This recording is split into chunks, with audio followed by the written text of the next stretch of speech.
Un nouveau missile intercontinental nucléaire capable d'anéantir la France devrait être opérationnel fin 2018.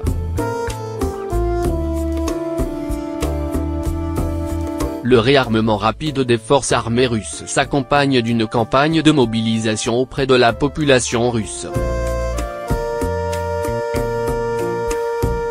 Pendant qu'Elon Musk épate avec ses fusées réutilisables, Vladimir Poutine teste un missile qui ne laissera plus personne pour les réutiliser. Satan II ou Sarma, pour les Russes, est le plus gros missile intercontinental nucléaire hypersonique conçu à ce jour. Capable de vitrifier une surface grande comme le Texas ou la France, Sarma a réussi mardi son premier test complet et devrait entrer en service dans l'armée russe à la fin 2018.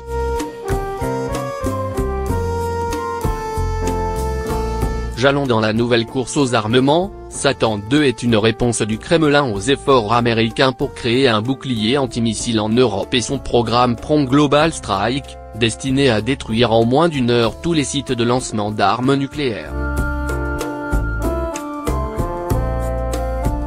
Selon l'expert militaire proche du Kremlin Igor Korotchenkos, le Sarma prouve que la direction politico-militaire russe est déterminée à ne pas laisser les États-Unis briser la parité stratégique existante. Renforcement sur tous les fronts.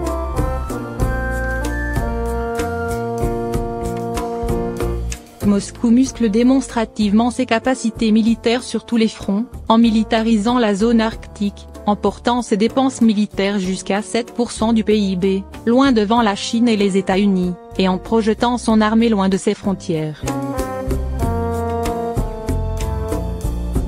Ces bombardiers stratégiques patrouillent désormais régulièrement dans le ciel européen, son unique porte-avions croise dans les eaux de la Méditerranée. Plusieurs divisions blindées ont déménagé de l'Oural pour se masser à la frontière de l'Ukraine et l'OTAN estime à 330 000 le nombre de soldats autour de Moscou. Des missiles tactiques Iskander, pouvant porteurs des charges nucléaires, sont déployés depuis septembre dans l'enclave de Kaliningrad, et menacent directement Berlin, Copenhague ou Varsovie. Vendredi, le quotidien Nezavissimaya Gazeta a annoncé que ces mêmes Iskander pourraient être déployés en Crimée. Parler d'égal à égal avec les États-Unis. Poutine aime rappeler sa possession de l'arme nucléaire parce que c'est l'unique compartiment dans lequel il peut parler d'égal à égal avec les États-Unis, décrypte l'expert militaire Ruslan Pukov. Sur le reste, il continuera à se sentir en état d'infériorité.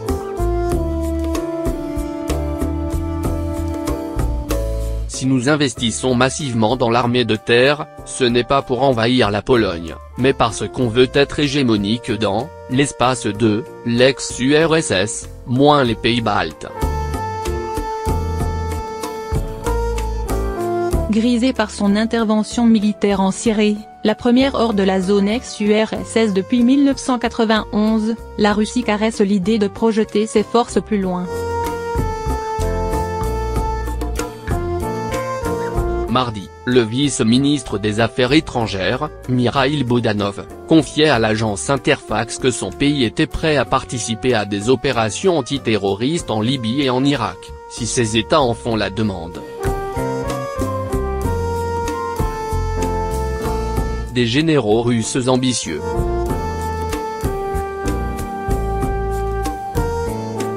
Parfois les généraux russes se laissent emporter par leurs ambitions.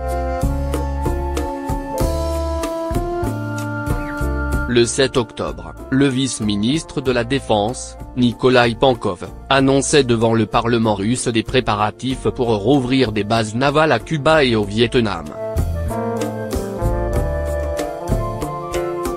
Hanoï a aussitôt exclu cette hypothèse.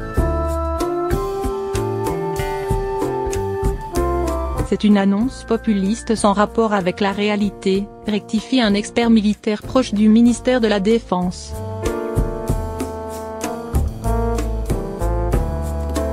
Cuba est plus qu'improbable, d'abord à cause du rapprochement opéré avec Washington, ensuite parce que nous sommes partis unilatéralement en 2002 pour plaire à George Bush.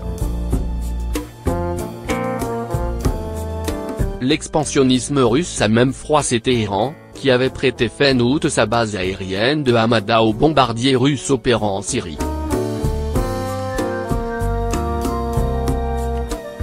L'offre a tourné court, après que Moscou a indiqué son intention de pérenniser sa présence.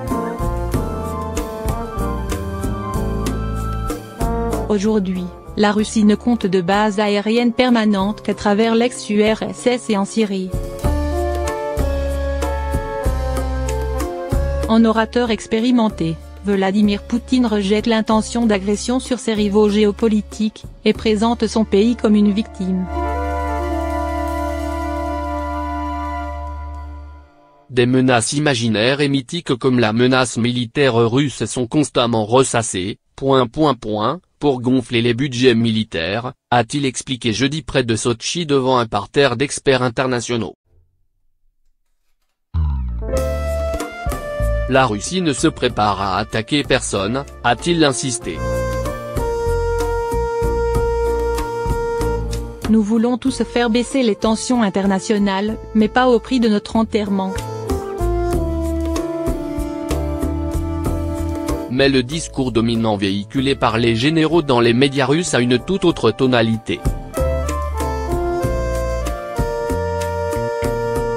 L'atmosphère de mobilisation s'épaissit progressivement, alors que les présentateurs vedettes insistent sur les intentions malignes de Washington et vantent la puissance croissante de l'armée russe.